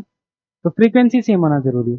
अब साउंड में कोहेरेंट सोर्सेस लाना बहुत आसान है, क्योंकि साउंड जो इमिट होता है, ठीक है, उसकी जो फ्रीक्वेंसी होती है वो मैनेज होता है एक ऑसिलेटर के थ्रू। डायफ्राम यूज होता है जो वाइब्रेट करता है, आपने स्पीकर पे देखा होगा ऐसे ऐसे वाइब्रेट करते हैं। वो जो वाइब्रेशन की फ्रीक्वेंसी है वही साउंड क्रिएट करती है, सेम फ्रीक्वेंसी का, ठीक है। तो दो स्पीकर का जो वाइब्रेशन है वो हम सेम कर सकते हैं, एग्जैक्ट सेम कर सकते हैं यूजिंग आवर टेक्नोलॉजी जो हमारे पास अभी राइट नाउ है। और उस टाइम पे भी काइंड ऑफ था, क्योंकि ये बहुत आसान है, बस आपको एक ऑसिलेटर चाहिए जो दोनों को सेम फ्रीक्वेंसी पे ऑसिलेट कराए, तो वो ऑसिलेशन अचीव करना इजी है। इसलिए साउंड का इंटरफेरेंस इजीली ऑब्जर्व हो जाता है, दो स्पीकर लेके किया जा सकता है। बट लाइट के केस में क्या है कि लाइट का जो प्रोडक्शन होता है, दिक्कत प्रॉब्लम है कि लाइट के केस में अगर आप लाइट ले लेते हो जिनकी पावर सेम है, कलर सेम है, सब कुछ सेम है, फिर भी जो इससे दो लाइट्स आ रही है ना वो कभी सेम फ्रीक्वेंसी की नहीं होंगी, कभी नहीं होंगी, अलग अलग फ्रीक्वेंसी की होंगी ऑलवेज। दो अगर लाइट बल्ब ले रहे हैं, चाहे वो बल्ब सेम ही क्यों ना हो, चाहे वो दोनों एलईडी सेम ही क्यों ना हो, क्योंकि लाइट का जो प्रोडक्शन है वो एटॉमिक लेवल पे होता है, एटॉमिक लेवल पे प्रोडक्शन होता है उसका। साउंड का तो हम एटॉमिक लेवल पे थोड़ी होता है, उसमें तो सिर्फ एक ऑसिलेटर चाहिए होता है इस तरह से, जो उसके डायफ्राम को ऑसिलेट करे और इस तरह से वाइब्रेट करके साउंड प्रोड्यूस करे। बट लाइट का जो प्रोडक्शन होता है वो एटॉमिक स्केल पर होता है, और एटॉमिक स्केल पे कोई भी दो एटम एग्जैक्ट सेम हो वो मुश्किल है, ठीक है। वो मुश्किल है कि दो एटम एग्जैक्ट सेम हो तो उनसे आने वाली लाइट भी सेम फ्रीक्वेंसी की हो। इसलिए क्योंकि लाइट के दो अलग अलग अगर इंडिपेंडेंट सोर्स लो तो उनकी फ्रीक्वेंसी कभी सेम नहीं होगी, और वो कभी कोहेरेंट नहीं होंगे, वो ऑलवेज इनकोहेरेंट होंगे। इसलिए जब भी किसी ने लाइट का जब भी किसी ने लाइट का इंटरफेरेंस करने की कोशिश भी किया एक्सपेरिमेंट करके, तो कभी दिखा ही नहीं पैटर्न। इसीलिए लोगों को भरोसा नहीं था कि लाइट वेव हो सकता है, उनको लगता था कि लाइट वेव नहीं है। तो इस पे हम लोग इंटरफेरेंस, ये प्रॉब्लम कैसे सॉल्व हुआ और हमने कैसे ये प्रूफ किया कि नहीं नहीं लाइट भी इंटरफेरेंस शो करता है, ये एक इंटरेस्टिंग स्टोरी है। हम आएंगे उसके ऊपर थोड़ी देर में। अभी हम लोग बात करेंगे इंटरफेरेंस ऑफ लाइट का, या इन जनरल वेव का। तो आप समझ लो लाइट वेव की बात कर रहे हैं। ये जो मैं थ्योरी है बेसिकली एक टाइप का रिकैप है जो हम ऑलरेडी स्ट्रिंग वेव और साउंड वेव में सीख चुके हैं, ठीक है, कि जब भी दो वेव आपस में इंटरफेरेंस शो करते हैं तो क्या क्या होता है। तो जैसे हमने वेव मैकेनिक्स में पढ़ रखा है, लेट्स से हमारे पास टू वेव्स है।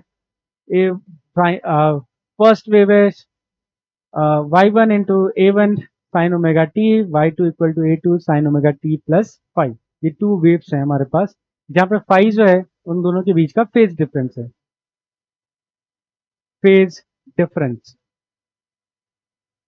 This is also equal to 2 pi by lambda if you remember into path difference, ठीक है।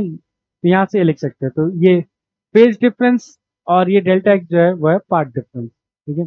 तो दो वेव्स में मान लो फाई का फेज डिफरेंस है या डेल्टा एक्स का पाथ डिफरेंस है, और दोनों वेव जब ओवरलैप करते हैं तो they produce a resultant wave. उस रिजल्टेंट वेव का जो एम्पलीट्यूड आता है, जो फॉर्मूला आता है, वो हम डायरेक्टली इसका डेरिवेशन आपको वेव मैकेनिक्स में मिल जाएगा। तो एम्पलीट्यूड जो आता है वो कितना आता है, A1 square,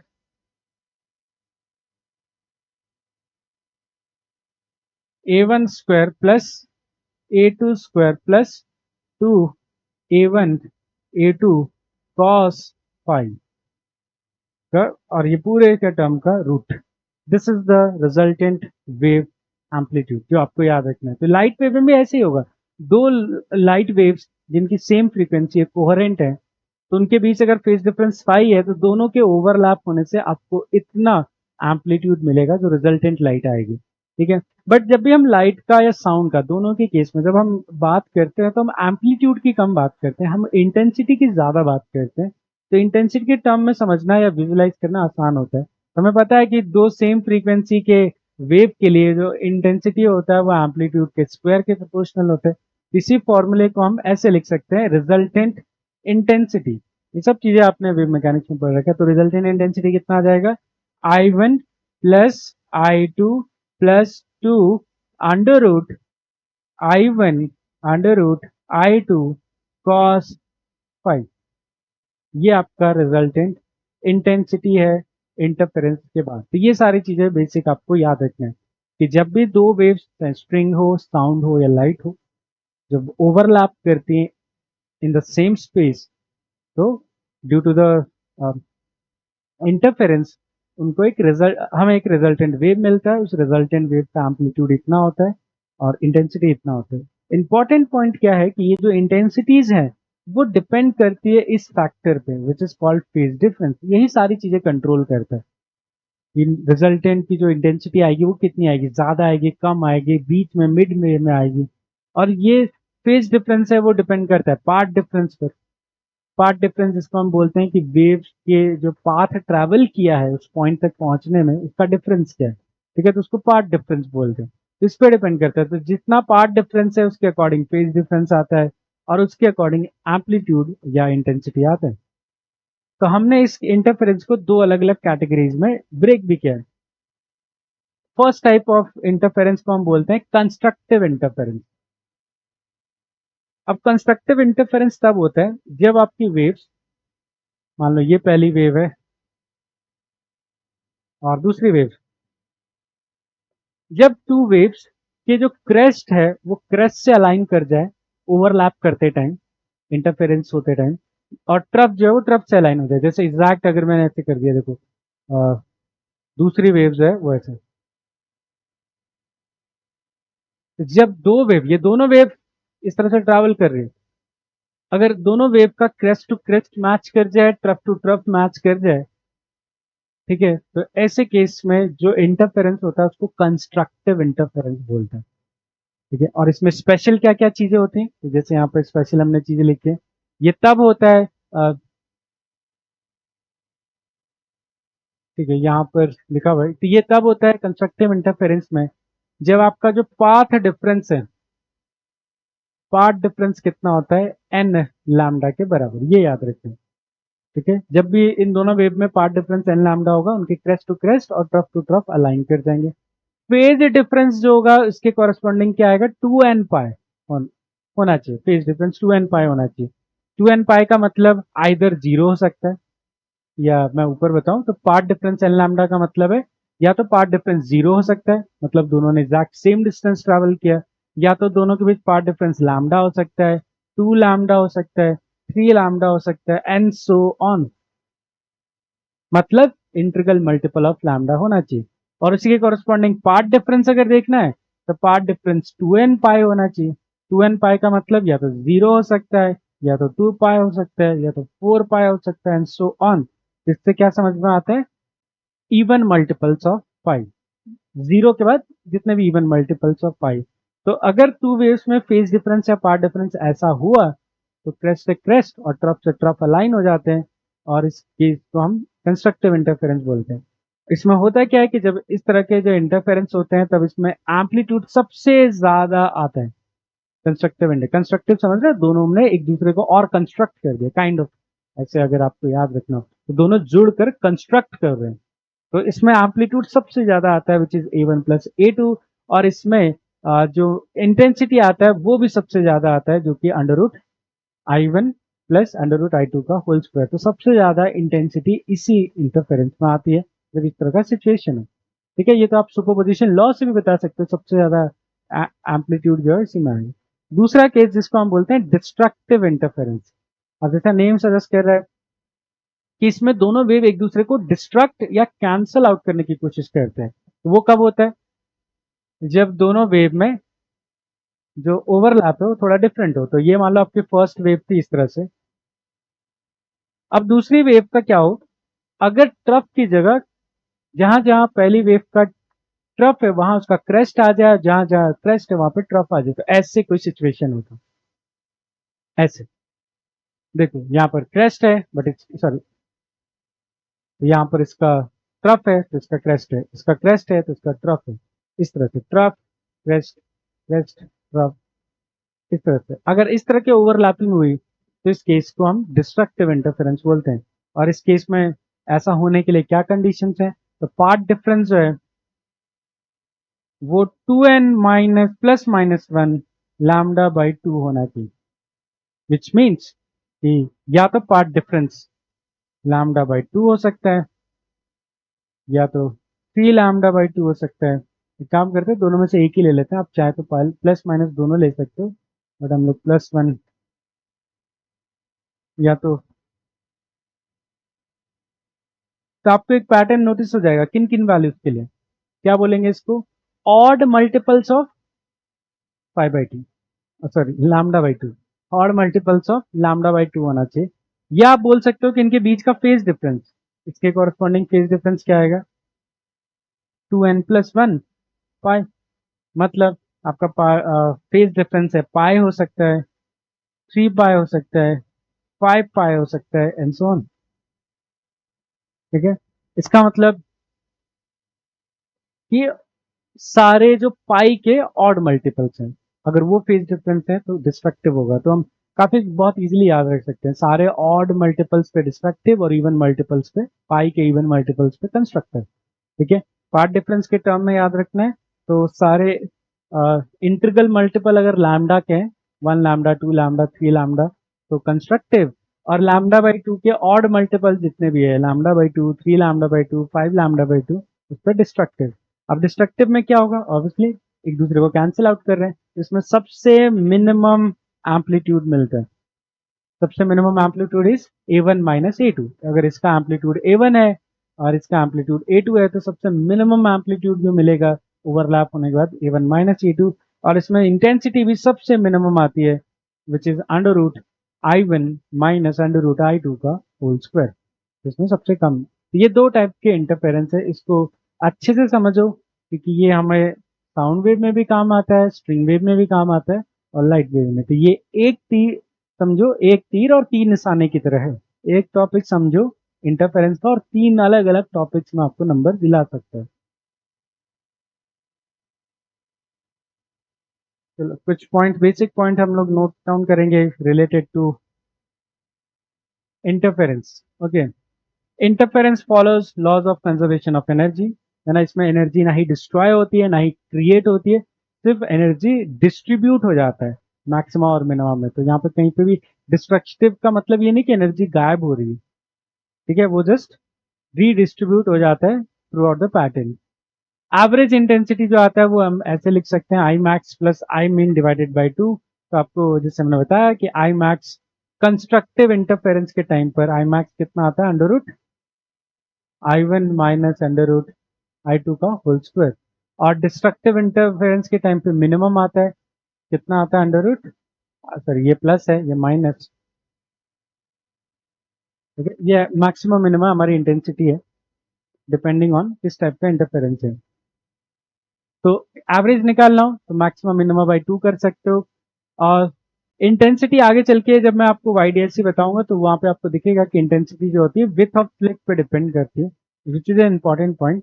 but in general हमें पता है कि वो किस पे डिपेंड करती है? एम्पलीट्यूड के स्क्वायर पे। तो आप लिख सकते हो I1/I2 का रेशियो इज W1/W2 या A1/A2 का होल स्क्वायर, एम्पलीट्यूड के स्क्वायर और विथ ऑफ स्लिट के डायरेक्टली प्रोपोर्शनल। ठीक है, आई मैक्स और आई मिन का रेशियो आप ऐसे लिख सकते हो। एक इसमें आगे चल के आएगा विजिबिलिटी। चलो मैं इसको ना, इस पॉइंट को वहीं पे एक्सप्लेन करता हूँ, जब हम इंटरफेरेंस पैटर्न पढ़ेंगे तब ज्यादा रिलेटेबल लगेगा ये पॉइंट, कि there is something called visibility of pattern. तो इसको डिफाइन किया जाता है I max minus I minimum, I max upon I minimum divided by I max plus I minimum. ठीक है, तो इनका पहले सब्ट्रैक्शन फिर इनका एडिशन। ये रेशियो जो है वो 0 से 1 के बीच में आता है, या आप कह लो 0 to 100% के बीच में आता है। ठीक है, जितना ये वैल्यू ज्यादा होगा हमारा इंटरफेरेंस पैटर्न उतना अच्छे से विजिबल होता है। ठीक है, नेकेड आई मतलब ह्यूमन आई के लिए उतने अच्छे से, फॉर्म तो हमेशा ही होता है बट उतने अच्छे से विजिबल होता है। ठीक है, जैसे इसमें लिखा है ये तब होता है जब दोनों का स्लिट का विड्थ क्या होता है? सेम होता है। ये पॉइंट आपको अभी थोड़ी देर में हम लोग रिवाइज करेंगे। ठीक है, वहां पर मैं वापस रिपीट करूंगा।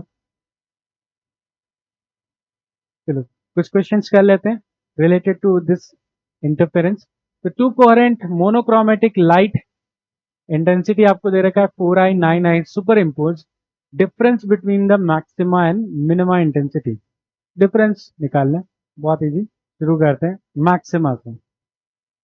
तो मैक्सिमम इंटेंसिटी रिकॉल करते रहेंगे, हर सवाल करते कब होती है, जब कंस्ट्रक्टिव इंटरफेरेंस होता है।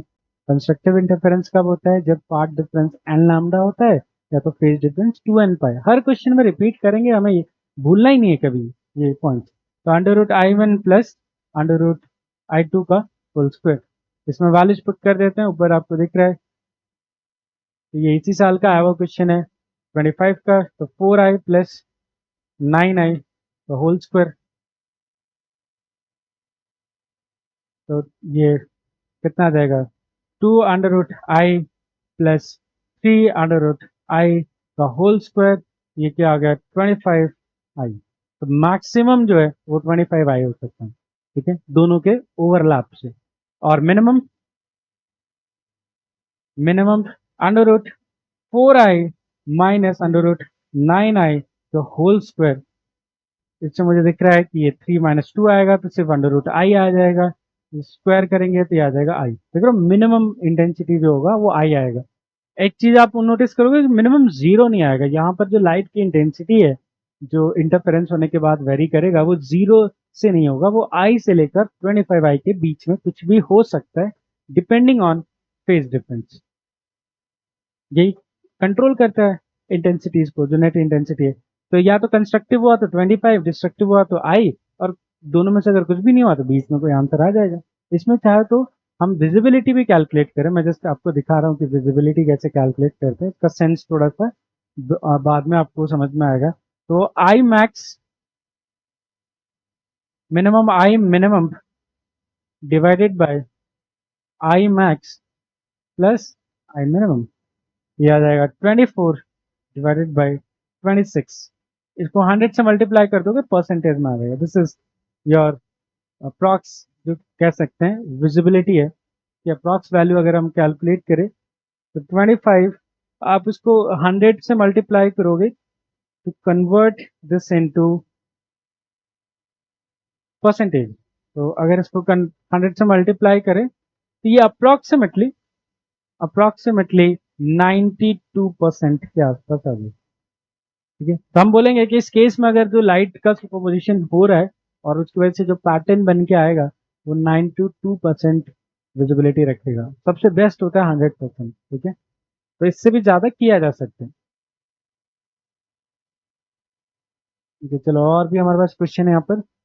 अगेन 23 का क्वेश्चन है ये। To coherent sources of light interfere, the intensity ratio is 1:4 for this interference pattern, if value of okay is equal to this alpha by beta। okay, value of पूछा, देखो I max upon I main, ये आपको visibility ही पूछे है ना, indirectly visibility इसी को तो बोलते हैं। तो चलो हमें विजिबिलिटी कैलकुलेट करना है, तो चलो ट्राई करते हैं, एक फॉर्मेट में कन्वर्ट करते हैं। हमें एक रेशियो दे रखा है यहाँ पे, ठीक है, इंटेंसिटी का रेशियो। तो I1 बाय I2 दे रखा है। तो I1 बाय I2, चलो इससे हम क्या करते हैं, सोल्यूशन बनाते हैं, फॉर्मूला बनाते हैं, ठीक है। तो I max minus I minimum divided by I max plus I minimum. चलो इसको सॉल्व करते हैं। तो आई मैक्स होता है under root I1 plus under root I2 का होल स्क्वायर। आई मिनिमम होगा under root I1 minus under root I2 का होल स्क्वायर, और सिमिलरली नीचे प्लस, ठीक है। तो ये मैं ऐसे ही कर देता हूँ प्लस। अब इसको एक्सपैंड करते हैं, ए प्लस बी का होल स्क्वायर, ए माइनस बी का होल स्क्वायर, ये लगाते हैं तो ऊपर क्या बचेगा, यहाँ पर I1 बचेगा, यहाँ पे I1 plus I2 plus 2 root I1 I2 आएगा, और इधर आएगा I1 plus I2 minus 2 root I1 I2। तो I1 और I2 तो कैंसिल हो जाएगा नेगेटिव साइन की वजह से, तो यहाँ क्या बचेगा, 2 और 2 ऐड होकर 4 हो जाएगा। तो 4 I1 I2 ऐसे। नीचे अगर करोगे तो चलो इसको नीचे भी कर लेते हैं। तो under root I1 plus I2, तुम लोग सोच के देखो कि प्लस के साइन के साथ ये क्या आएगा, मैक्सिमा प्लस मिनिमा। तो a प्लस बी का होल स्क्वायर यहाँ लगाते हैं तो यहाँ पे आएगा i1 plus i2 plus 2 root sorry 2 root i1 i2। मैंने यहाँ पे रूट लगाना भूल गया, सॉरी, रूट लगाना था मैं। 4 times under root i1 under root i2। और ऐसे यहाँ पर आएगा i1 plus i2 minus 2 under root i1 और i2। तो माइनस और प्लस वाला टर्म कैंसिल हो जाएगा, यहाँ पे बचेगा 2 टाइम्स i1 प्लस i2, ऐसे हो जाएगा। ठीक है, अभी भी हमारा आंसर इसमें फॉर्मूले में नहीं बैठ पाया क्योंकि हमें रेशियो पता है, वैल्यू नहीं। एक काम करते हैं, इसको रेशियो में कन्वर्ट करते हैं। मैं न्यूमरेटर और डिनोमिनेटर दोनों साइड अंडर रूट नहीं या i2 से डिवाइड कर रहा हूँ ताकि रेशियो में आ जाए। तो अगले डिवाइड करने के बाद ये बचेगा, ये कैंसिल होने के बाद, तो 2 under root i1 i2 division में, ठीक है, डिवीजन में i1 बाय i2 प्लस 1। देखो ऐसे आ गया, and this is our final format जिसमें हम सॉल्व करके अब ये वैल्यू पुट कर सकते हैं। यहाँ से वैल्यू पुट करेंगे तो कितना आएगा, तो हमारे पास रिजल्ट जो आ रहा है कुछ ऐसे आ रहा है, 2 times under root i1 divided by i2 divided by i1 upon i2 plus 1। तो 2 टाइम्स 1/4 डिवाइडेड बाय 1/4 प्लस 1। तो ये ऊपर क्या होगा, हाफ 5/4, ये 4/5, कुछ ऐसा आ रहा है। चलो अब इसको ऑप्शन से मैच कर लेते हैं। तो हमें चाहिए 2a plus 1 beta plus 3। Okay, beta plus 3। तो नीचे हमें चाहिए बीटा प्लस 3, तो ये बीटा प्लस 3 क्या हो जाएगा, 2 प्लस 3, ये हो गया बीटा। और यहाँ पर 2 अल्फा प्लस 1 चाहिए ना,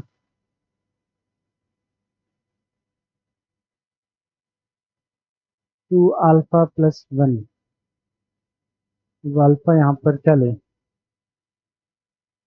तो अल्फा 2 ब्रैकेट में हमें यहाँ पर 3/2 लेना पड़ेगा और कोई चॉइस नहीं है, प्लस 1, तभी तो 4 आएगा। तो इसका मतलब अल्फा की वैल्यू 3/2 और बीटा की वैल्यू 2।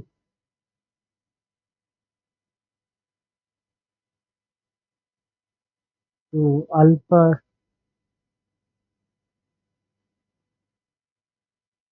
बीटा 2 इनकी, तो इसमें 3/4 आ रहा है ना, 0.75।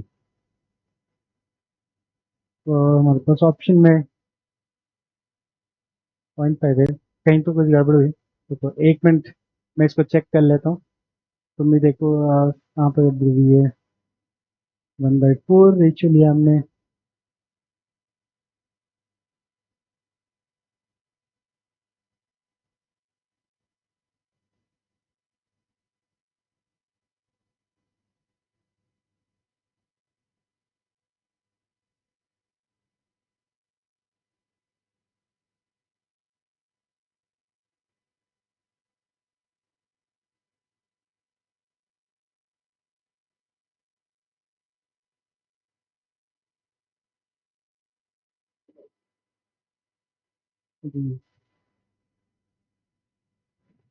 यहाँ तक तो सही लग रहा है इसमें।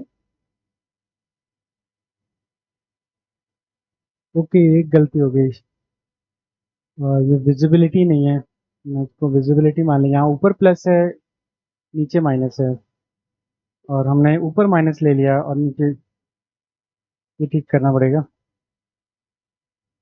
तो I max minus I minimum. Okay, तो फिर हमें कुछ चीज़ें इसमें चेंज करनी पड़ेगी यहाँ पर।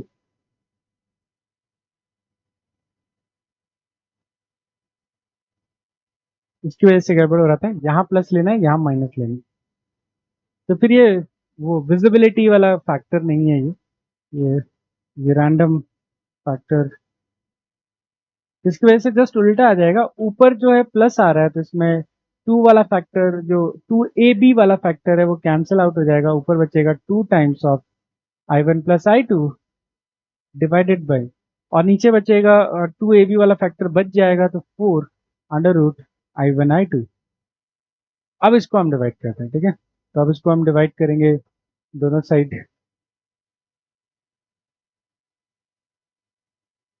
ठीक है। तो अब इसको डिवाइड किया तो 2 टाइम्स ये आ जाएगा ब्रैकेट में I1/I2 +1 डिवाइडेड बाय नीचे की तरफ 4 √I1I2।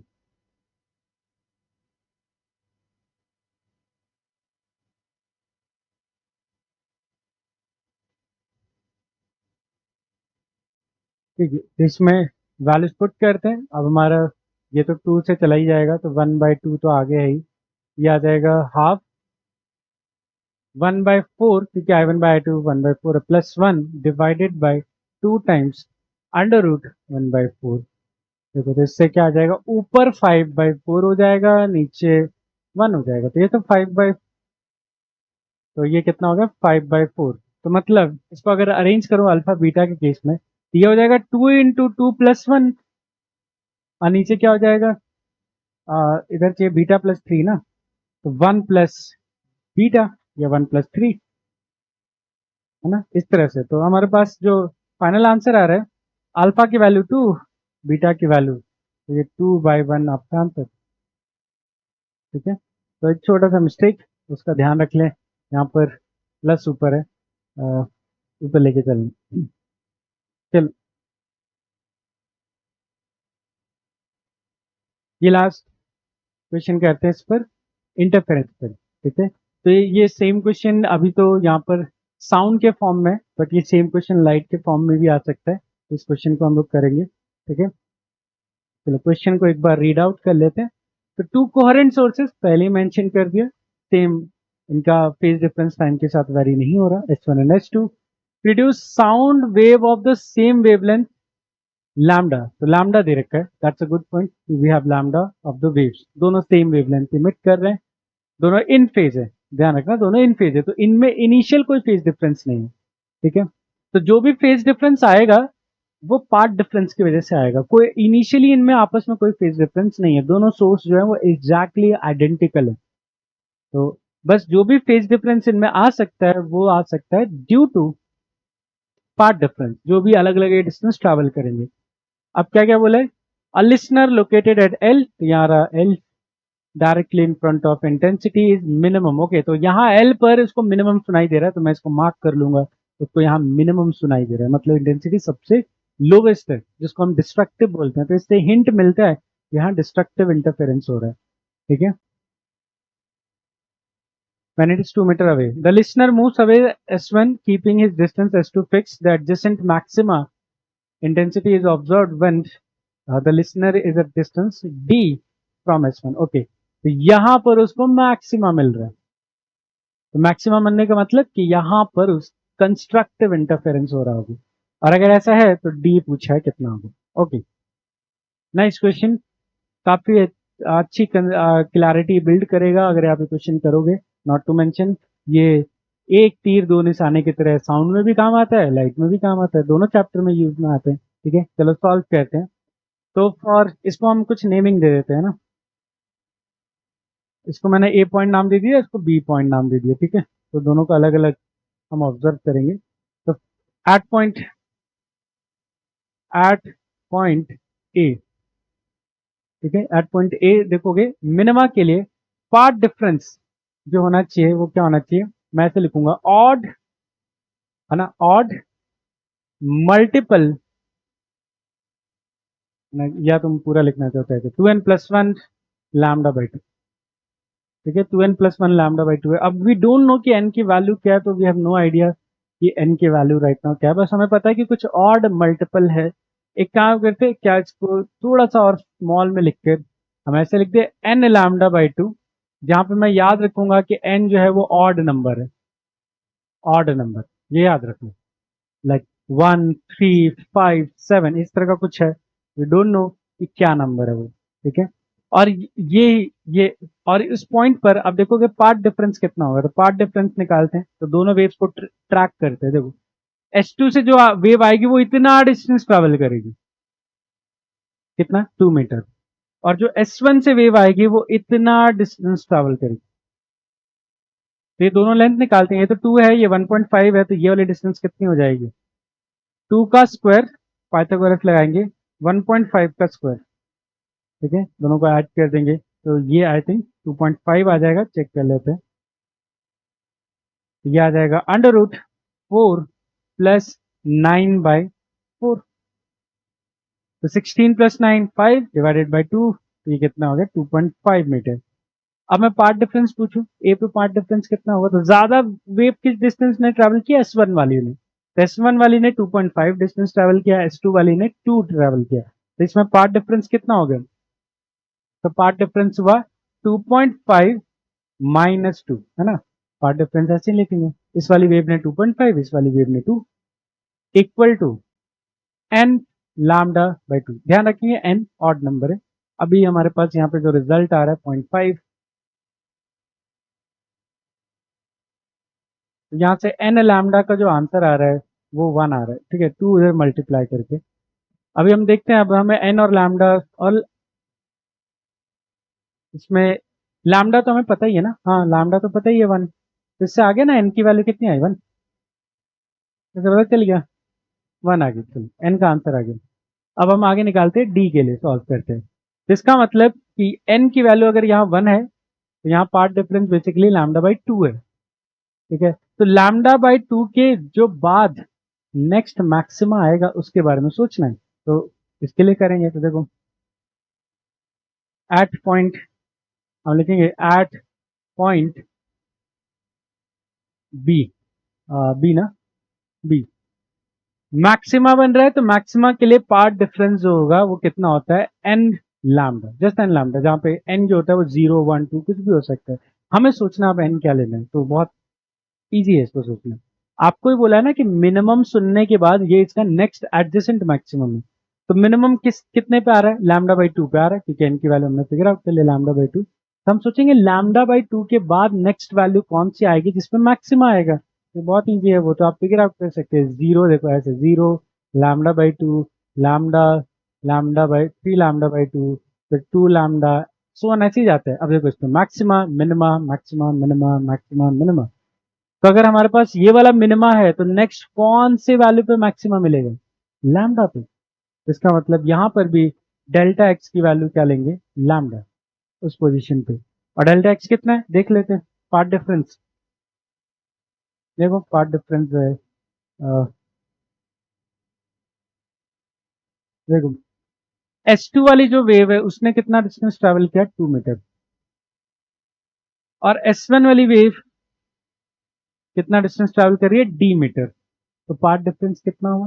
d-2, ठीक है, तो पार्ट डिफरेंस d-2, तो d-2, और इसकी वैल्यू कितना होना चाहिए? लैम्डा विच इज ऑल्सो 1, ये दे रखा है, इसका मतलब d कितना हो गया? 2 मीटर।